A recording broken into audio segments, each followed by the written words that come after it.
आरंभी को जैसे ही ये पता चलती है कि अवंतिका के कारण ये सारी चीजें हुई है और ध्रुव भी अपना सारा बजट वहां से हटा लेता है जो ये फंडिंग करने वाला था, तो पूरी तरीके से टंडन अब तिलमिला जाते हैं और यहाँ से स्टोरी लाइन धीरे धीरे और कॉम्प्लिकेटेड होती है जो काफी मजेदार भी है। तो और बात करें एपिसोड की स्टार्टिंग की, तो ये घर के बाहर से होती है। फिलहाल जो ये जानबूझ करके सनी अवंतिका के कहने पे इन सबकी बेइज्जती कर रहा होता है, तो यहाँ अविनाश भी आता है। अब देखो यहाँ काफी सारे ऐसे तमाशे होते हैं जो शायद नहीं होने चाहिए, लेकिन फिर भी ये क्योंकि अवंतिका के कहने पे यहाँ सबको ब्लैकमेल करता है, उल्टी सीधी बातें बोलता है, उनकी बदनामी करने की कोशिश करता है, लेकिन मनमीत ये सारी चीजें चुप रह के सुनती है। हालांकि जब रात से सारी चीजें बर्दाश्त नहीं हो पाती है तो वो उसे मारने की भी कोशिश करता है, लेकिन फिलहाल वो खुद भी कंट्रोल करता है। सारा मैटर यहाँ से शांत किया जाता है और अब यहाँ से चले जाते हैं। लेकिन सभी लोगों को जो ये लगता था कि ये सारी चीजें कहीं ना कहीं किया धारावेल डॉक्टर आरंभी हैं, तो जिस कारण अब उल्टी सीधी बातें बोलने लगते हैं। लेकिन राज यहाँ पे सपोर्ट करता है कि नहीं, इसमें इनका कोई भी हाथ नहीं है, बल्कि आप लोगों ने गलती किया है। आप लोग पैसे लेने थे दहेज के नाम पे, ये सारी चीजें नहीं करनी चाहिए आप लोगों को। लेकिन वो लोग बताते हैं कि बाबू ये जो तुम पहन रहे हो कपड़ा, ऐसो मौज कर रहे हो ना, ये पैसे से होती है।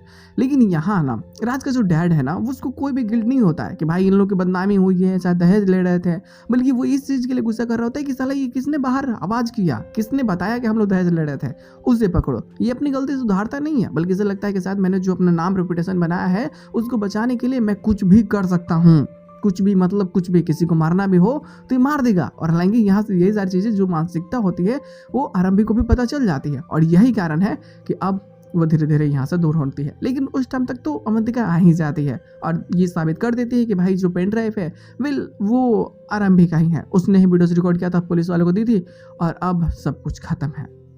यहाँ ना अब आरंभी को लगता है कि शायद ये जानबूझ करके सारी चीज़ें कर रही है और घर के लोग इस पर मिले हैं और इसे जल्द ही एहसास हो जाता है जब ध्रुव ये सारी चीज़ें एक्सपोज कर देता है कि हाँ भाई, तुम्हारे सामने बहुत पहले से प्लानिंग चल रही थी तुमको यहाँ से हटाने की और तुमने गलती की भी नहीं और तुम्हें उसकी सज़ा तुम्हें मिल चुकी है। अब साबित करो कि वो पेन ड्राइव तुम्हारा नहीं है, और अगर तुम्हारा है भी तो उसमें जो वीडियोज़ है वो तुमने नहीं रिकॉर्ड किया है। और इस चीज़ के लिए क्योंकि आरंभी को बचाना भी है, वो सारा इल्ज़ाम ये खुद पे ले लेता है। ध्रुव खुद को एक्सपोज कर लेता है क्योंकि ऐसे तो ये टंडन्स को बर्बाद करना चाहता था, लेकिन अब क्योंकि आरंभी को भी बचानी है तो यही कारण होता है कि अब उसके सामने प्यार को साबित करते हुए ये शहीद हो जाता है बेचारा। देखना मज़ेदार होगा कि इसकी इतनी सारी चीज़ें करने के बाद में क्या आरंभी के दिल में इसके लिए प्यार उत्पन्न होती है या नहीं।